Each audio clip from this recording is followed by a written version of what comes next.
আজকের গন্তব্য বনলতা এক্সপ্রেস। তোমাদের সাথে আমিও যাব। এত বড় মেয়ে নাকি সে আমাদের সঙ্গে যাবে? লজ্জায় তো মানুষ সি সি করবে। হ্যালো ইউটিউববাসী, আমি তোমাদেরই ভালোবাসি, তাই তো শত ব্যস্ততার মাঝেও তোমাদের মাঝে হাজির হয়েছি। ঘটনা কি? আজকে যে মুভিটা নিয়ে হাজির হয়েছি, যার রেটিং পয়েন্ট 10-11। বলেন কি? মুভিটা নির্মিত হয়েছে হুমায়ুন আহমেদের কিছুক্ষণ উপন্যাস অবলম্বনে। এইটা আমরা জানতাম। চিত্রা ঢাকা বিশ্ববিদ্যালয় পদার্থবিদ্যা বিভাগের 3য় বর্ষের ছাত্রী অসুস্থ মামাকে দেখতে ট্রেনে যাবে দিনাজপুর, কিন্তু ট্রেনে বিরক্তিকর কোনো যাত্রীর সঙ্গে যেতে সে রাজি নয়। তাই সে তার বান্ধবী লিলির প্রভাবশালী এক মামার মাধ্যমে 2 সিটের স্লিপার একটি টিকিট দিতে বলেছিল, যেখানে কেউ তার সঙ্গে থাকবে না। কিন্তু ট্রেনে উঠে চিত্রা আবিষ্কার করলো যে তার 2 সিটের স্লিপারে এক মধ্যবয়সী বুড়ো লুঙ্গি পরে বসে আছে।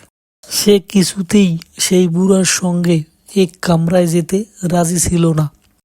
তাকে এই বিপদ থেকে উদ্ধারে এগিয়ে আসে ট্রেনের আরেক যাত্রী আশরাফ, পেশায় ডাক্তার। এই যুবক তার মাকে নিয়ে গ্রামের বাড়ি যাচ্ছিল। এখনো সময়ের আগে সবাই আমাকে কেন ডাকে? চঞ্চল চৌধুরী পেশা হিসেবে মন্ত্রিত্ব বেছে নিয়েছিলেন, কিন্তু কবিতা লেখার অপরাধে তোমার মন্ত্রিত্ব চলে যাবে, এমন কথা অনেকেই মেনে নিতে পারবে না। আমি কিছুতেই মেনে নিতে পারবো না। যুক্তিতে তাকে কেউ পরাস্ত করবে এমন লোক নেই, কারণ সবকিছুর মূলেই রয়েছে অঙ্কের দৈত্য। কিছু কিছু মায়েরা বলে তার ছেলেকে দেখে দেখে কিন্তু বোঝা যায় না তার ছেলে মূলত যা। আসলে সে একটা হার্ট বজ্জা।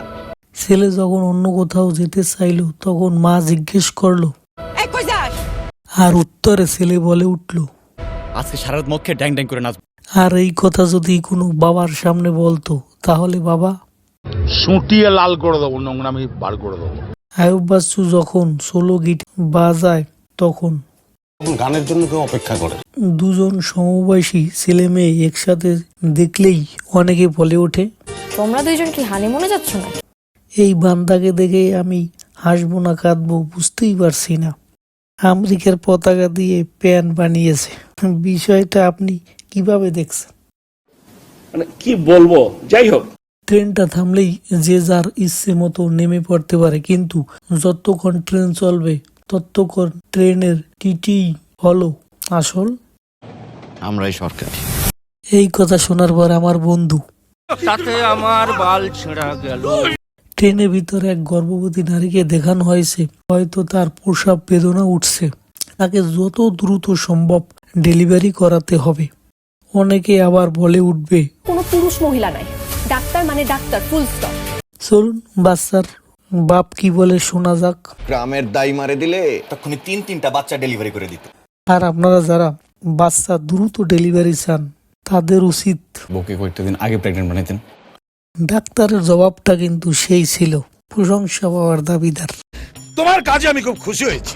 এই ট্রেনের গন্তব্য ছিল অপূর্ব লীলাময় অলৌকিক ভুবন।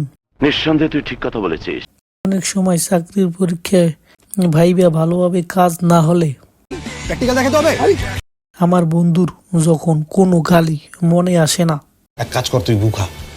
আর কি করবে? 3 দিনের বাসি গু খাবে, আরো কি আছে? পাঁচি সহ খা, কটকট করে শব্দ হবে। পৃথিবীর এত কিছু গালি থাকা সত্ত্বেও তার কেন এই গু খাওয়ার কথা মাথায় আসলো, আমি ভেবে পাই না। তোর মাথা নষ্ট। বনলতা এক্সপ্রেসে কে কোন চরিত্রে অভিনয় করেছেন তা একটু দেখে আসি।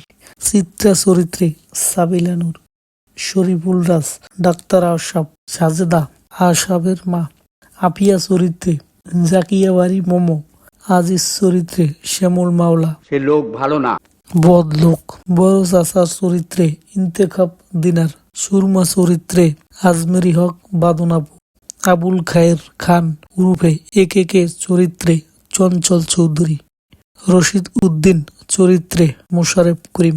বিশাল কাস্ট, পাওয়ারফুল মুভি কাস্ট। মুভিটা পরিচালনা করেছে তানিম নূর। প্রত্যেকেরই অভিনয় মারাত্মক লেভেলে ছিল। তো আজকের ভিডিওটি এই পর্যন্তই। ভিডিওটি ভালো লাগলে চ্যানেলটা সাবস্ক্রাইব করে বনলতা এক্সপ্রেসে উঠে যাবেন। ধন্যবাদ।